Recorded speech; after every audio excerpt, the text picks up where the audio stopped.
Guys இன்றைக்கி நம்ம எங்கே வந்திருக்கோம்னு பார்த்தீங்கன்னா மதுரை ஆம்னி பஸ் ஸ்டாண்டுக்கு ஆப்போசிட்டில் இருக்கிற அம்மனில் தான் டீ குடிக்கலான்னு வந்திருக்கோம். ஸோ இந்த கடையில் நீங்கள் நைட்டு 2 மணி வரையும் டீ, காஃபி, பாதாம் பால் எல்லாமே கிடைக்கும். ஸோ இந்த கடையில் முக்கியமான டிஷ் பாதாம் பால். அது நீங்கள் சீக்கிரமாக வந்தால் கிடைக்கும், ஏன்னா சீக்கிரமாக அது காலி ஆயிரும். ஸோ நீங்கள் வெளியூர்லேருந்து வரீங்க இல்லை மதுரைக்குள்ளே இருக்கீங்கன்னா இந்த கடையை மறக்காமல் ட்ரை பண்ணுங்கள். அதுவும் முக்கியமாக வெளியூர்லேருந்து வருவாங்க நைட்டு 2 மணிக்குள்ளே வந்து டீ காஃபி ஏதாவது குடிக்கணும்னு ஆசைப்பட்டீங்கன்னா இந்த கடையை மறக்காமல் ட்ரை பண்ணலாம். ஸோ இந்த கடை பேர் அம்மன். மேலே ஃபேமிலி ரெஸ்டாரண்ட் இருக்குது. ஒரு மதியம் நீங்கள் சாப்பிடுங்க நினச்சிங்கன்னா வெஜ்ஜு.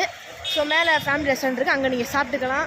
ஸோ டீ எல்லாமே சூப்பராக இருக்கும். முக்கியமாக டீயை ட்ரை பண்ணுங்கள், ஏன்னா பாதாம் பழம் குடிக்க முடியுதோ இல்லையே இந்த இடத்துல டீ 2 மணி வரை எப்போயுமே கிடைக்கும். ஸோ அது ரொம்ப முக்கியமான டிஷ் அம்மன்லேயே. ஸோ அதை மறக்காமல் ட்ரை பண்ணுங்கள். ஸோ இந்த கடை எங்கே இருக்குன்னு இன்னொரு தடவை சொல்லிடுறேன். மதுரை ஆம்னி பஸ் ஸ்டாண்டுக்கு அப்படியே ஆப்போசிட்டில் தான் இந்த கடை இருக்குது. ஸோ மதுரைக்காரங்க மறக்காமல் ட்ரை பண்ணி பாருங்கள். அவ்வளோதான் இந்த வீடியோ. ஸோ உங்களை அடுத்த வீடியோவில் சந்திக்கிறேன். Until then bye from Arasalan. Thank you.